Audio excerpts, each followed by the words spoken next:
आज मैं आपको एक महान वैज्ञानिक लुई पाश्चर की अद्भुत और प्रेरणादायक कहानी सुनाने जा रहा हूं। यह घटना 19वीं सदी की शुरुआत की है, जब फ्रांस के एक छोटे से गांव में एक गरीब और संघर्षशील परिवार रहता था। इस परिवार का मुखिया एक चमड़े का व्यापारी था, जिसकी गहरी इच्छा थी कि वह पढ़ा लिखा होता और बड़ी जगहों पर जाकर काम करता। उसके मन में यह टीस थी कि अगर वह शिक्षित होता तो उसे चमड़े का व्यापार नहीं करना पड़ता, जो बेहद कठिन और गंदा काम था। 1822 की बात है, जब उसकी पत्नी ने एक बेटे को जन्म दिया। बेटे का नाम लुई पाश्चर रखा गया। इस बेटे के जन्म के साथ ही व्यापारी ने निश्चय किया कि वह अपने बेटे को जरूर पढ़ाएगा, ताकि वह बड़े होकर एक सफल और सम्मानित व्यक्ति बन सके। जब लुई 5 साल का हुआ तो उसके पिता ने तमाम मुश्किलों का सामना करते हुए उसे एक अच्छे स्कूल में दाखिला दिलाया। यह स्कूल उनके गांव के सबसे अच्छे स्कूलों में से एक था और वहां पढ़ाई का स्तर भी बहुत ऊंचा था। लेकिन यह देखकर पिता को बड़ा दुख हुआ कि लुई पढ़ाई में बिल्कुल भी अच्छा नहीं था। वह बार बार असफल होता और उसके सहपाठी उसका मजाक उड़ाते थे। वे उसे मंदबुद्धि कहकर चिढ़ाते थे। हालांकि लुई बेहद मेहनती और धैर्यवान था। वह दिन रात पढ़ाई में लगा रहता और अपने पिता के काम में भी मदद करता। एक दिन गांव में एक भयानक घटना घटी। गांव के पास के जंगल में कई जंगली जानवर रहते थे, जिनमें भेड़िए भी शामिल थे। एक दिन एक पागल भेड़िया गांव में घुस आया और उसने गांव के 8 लोगों को काट लिया। गांव वालों ने किसी तरह उस पागल भेड़िए को मार दिया, लेकिन उसकी काट से संक्रमित हुए लोगों की हालत भी वही हो गई जो उस भेड़िए की थी। वे लोग भी पागलों की तरह बर्ताव करने लगे, पानी देखकर डरने लगे और कुछ ही दिनों में उनकी दर्दनाक मौत हो गई। लुई ने इन घटनाओं को करीब से देखा और उसकी मासूम आंखों में ढेर सारे सवाल उठने लगे। उसने अपने पिता से पूछा, पापा, क्यों नहीं इन लोगों को कोई दवा दी गई? क्यों इन्हें बचाया नहीं जा सका? पिता ने कहा, बेटा, यह एक भयानक बीमारी है जिसका कोई इलाज नहीं है। अगर तुम इस बीमारी का इलाज ढूंढना चाहते हो तो खूब पढ़ो और नई खोजें करो। लुई के बाल मन पर यह बात गहराई से असर कर गई। उसने ठान लिया कि वह पढ़ाई करेगा और इस बीमारी का इलाज ढूंढेगा। उसने अपनी पढ़ाई में पूरी तरह से ध्यान लगाना शुरू किया।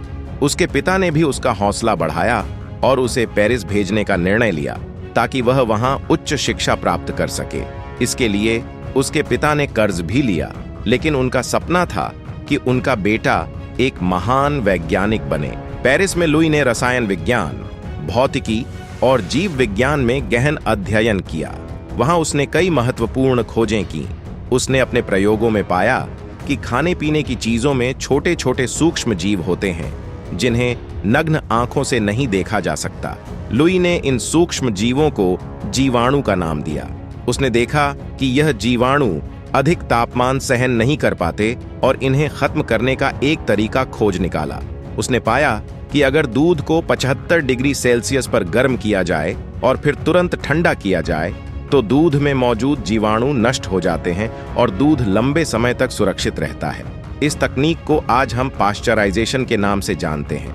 लुई पाश्चर का मानना था कि ठीक इसी तरह के सूक्ष्म जीव हमारे शरीर के अंदर भी होते हैं और वही हमें बीमार बनाते हैं। उन्होंने यह समझा कि अगर वह इन सूक्ष्म जीवों का अध्ययन कर सके तो वे ऐसी दवाएं बना सकते हैं जो इन सूक्ष्म जीवों को खत्म कर देंगी और मानवता को भयानक बीमारियों से बचाया जा सकेगा। इसी विचार के साथ लुई ने रेबीज नामक खतरनाक बीमारी के खिलाफ एक बड़ा अभियान शुरू किया। रेबीज उस समय एक लाइलाज बीमारी थी, जो संक्रमित जानवरों के काटने से होती थी और पीड़ित व्यक्ति की मृत्यु लगभग तय मानी जाती थी। लुई ने इस बीमारी के जीवाणु का अध्ययन किया और पाया कि यह वायरस इंसानों के शरीर में पहुंचने के बाद तेजी से फैलता है और उनके न्यूरोलॉजिकल सिस्टम को प्रभावित करता है। लुई ने इस पर प्रयोग शुरू किए। उन्होंने पागल कुत्तों और भेड़ियों का पीछा किया, उनके रक्त और लार की जांच की और अपने जीवन को खतरे में डालकर इन वायरस को समझने का प्रयास किया। उन्होंने पाया कि रेबीज का वायरस जानवरों की लार में मौजूद होता है और जब यह लार किसी इंसान के घाव में प्रवेश करती है तो वह व्यक्ति संक्रमित हो जाता है। लुई ने यह भी देखा कि शरीर की रोग प्रतिरोधक प्रणाली कई प्रकार की बीमारियों से लड़ने में सक्षम होती है, लेकिन रेबीज के सामने वह असफल हो जाती है। इसीलिए उन्होंने एक नया तरीका अपनाया। उन्होंने वायरस को निष्क्रिय करके उसे शरीर में प्रवेश कराने की विधि विकसित की, ताकि शरीर की रोग प्रतिरोधक प्रणाली उस वायरस को पहचान सके और उसके खिलाफ लड़ने के लिए तैयार हो सके। लुई के इस प्रयोग ने उन्हें बड़ी सफलता दिलाई। उन्होंने पाया कि जब निष्क्रिय वायरस को शरीर में डाला जाता है तो शरीर की प्रतिरोधक क्षमता उसे पहचान कर उसके खिलाफ एंटीबॉडीज बनाने लगती है, जो असली वायरस के हमले के समय उसे नष्ट कर देती हैं। इस खोज के बाद लुई ने अपने इस प्रयोग को मानवों पर आजमाने का निश्चय किया। हालांकि यह बहुत जोखिम भरा था, लेकिन उनके पास कोई और विकल्प नहीं था।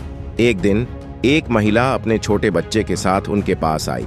उस बच्चे को पागल कुत्ते ने काट लिया था और वह रेबीज के संक्रमण का शिकार हो गया था। लुई ने भारी मन से निर्णय लिया और उस बच्चे पर अपने विकसित किए हुए टीके का प्रयोग किया। लुई ने उस बच्चे को 21 दिनों तक इंजेक्शन दिए।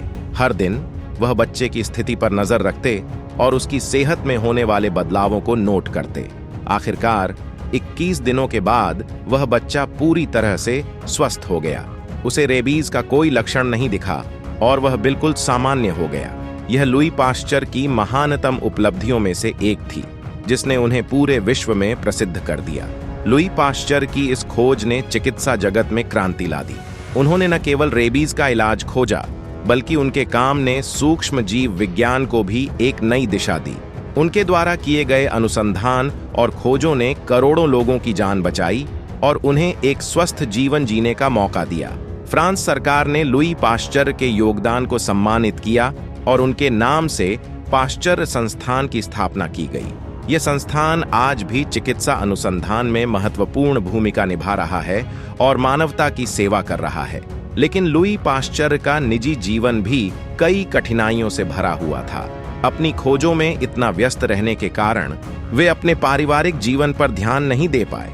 उनकी 3 बेटियां छोटी उम्र में ही बीमारियों के कारण चल बसीं। उनकी पत्नी मानसिक रूप से बीमार हो गईं और लुई खुद भी अपने जीवन के अंतिम वर्षों में लकवाग्रस्त हो गए।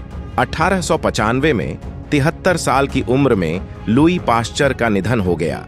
लेकिन उनकी इस महान खोज ने मानवता को एक भयानक संकट से बचा लिया और उन्हें इतिहास में अमर बना दिया। उनके योगदान को कभी भुलाया नहीं जा सकता और जब भी हम रेबीज के टीके की बात करते हैं, हमें लुई पाश्चर को जरूर याद करना चाहिए। अगर आपको कभी रेबीज का इंजेक्शन लेना पड़े तो उस समय लुई पाश्चर को धन्यवाद जरूर कहना।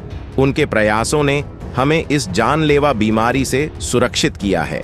और हाँ, इस वीडियो को आखिरी तक देखने के लिए आपका भी धन्यवाद। आशा है कि आप इस कहानी से प्रेरित होंगे और विज्ञान के क्षेत्र में कुछ नया करने का सपना देखेंगे।